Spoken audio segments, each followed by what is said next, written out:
আজ আমার বন্ধুদের সাথে কিছু মনের কথা বলবো। হয়তো ভয়েসটা একটু স্লোভাবে হবে, এত স্পিড হবে না। মনটা আসলে খুবই খারাপ আজকে। কোনো কাজেই মন বসতেছে না, ভয়েস দিতেও ইচ্ছা করতেছে না।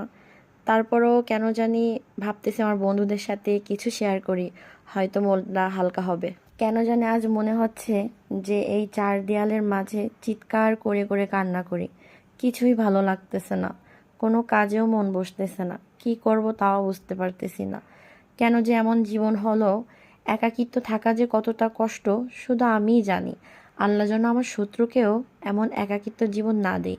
একা থাকা অনেক কষ্ট। শুধু মন চাই বাহিরে যাই, বাহিরে গিয়ে পাখির মতো উড়ে বেড়াই, এই সবুজ সবুজ গাছপালা দেখি, কত সুন্দর দৃশ্য। আমার ভালোই লাগে না এই চার দেয়ালের মাঝখানে। মনে হয় জেলখানা এর থেকেও অনেক সুন্দর। যে মানুষের সঙ্গে দেখা হয়, কথা তো হয়, এমন তো থাকে না। যাই হোক, মেন টপিকে আসি, যেটা বলতেছিলাম। যতই আমরা একা থাকি, একা থাকাই ভালো। যতই কান্না করি, ঘরে একা থাকাই ভালো। নিজের সাথে কথা বলা তাও আরও ভালো। আর যদি না হয় তাহলে আল্লাহর সাথে কথা বলি। আর আমার যখন বেশি মন খারাপ হয়, তখন আমি সূরা ধরাই শুনি, ভালোই লাগে। তখন মনটা একটু শান্ত হয়।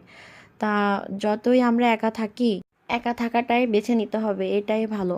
কারণ আপনার যেখানে দুর্বলতা আছে, আপনি দেখবেন আপনার আত্মীয় স্বজনদের কাছে যাবেন, মনটা ভালো করার জন্য কারোর কাছে যাবেন, তখন দেখবেন আপনার ওই দুর্বলতা নিয়ে তারা এতই হাস্যকর পাত্র আপনাকে বানাবে, যেটা আপনি সেখানে স্থিরভাবে দাঁড়াতে পারবেন না।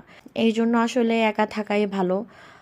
আহ, মানে আমার ভয়েস দিতেও আসলে কান্না আসতেছে। আমি এমন একটা মুহূর্তে পড়েছি যে আসলে আহ, আমাদের হাতে তো কিছুই না, সব কিছুই আল্লাহর হাতে। আমাদের হাতে তো কিছুই না, সব কিছুই আল্লাহর সৃষ্টি, সব কিছুই আল্লাহর হাতে। আল্লাহ যদি না দেয় তাহলে তো অবশ্যই কিছুই সম্ভব না।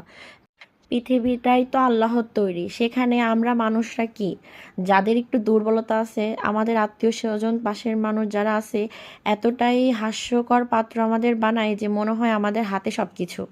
মানে আমাদের হাতে সব কিছু বা তাদের হাতে সব কিছু, আমার এমনটাই মনে হয়। মানে কেন তারা বুঝেও তারা না বুঝের মতো কথা বলে। আর এইটা বেশিরভাগ করবে আপনার শ্বশুরবাড়ির লোকজন। এটা বেশি করবে শ্বশুরবাড়ির লোকজন। দেখবেন আপনাকে এমন মনে হয় কি যে আপনাকে ছোট করলে তারা মনে হয় অনেক উপরে উঠে যাচ্ছে। কিন্তু একটা কথা কি, আল্লাহ তোমাদের অবশ্যই দেখতেছে। আর মেয়েরা মেয়েদের বেশি শত্রু হয়, আমি এটা প্রমাণ।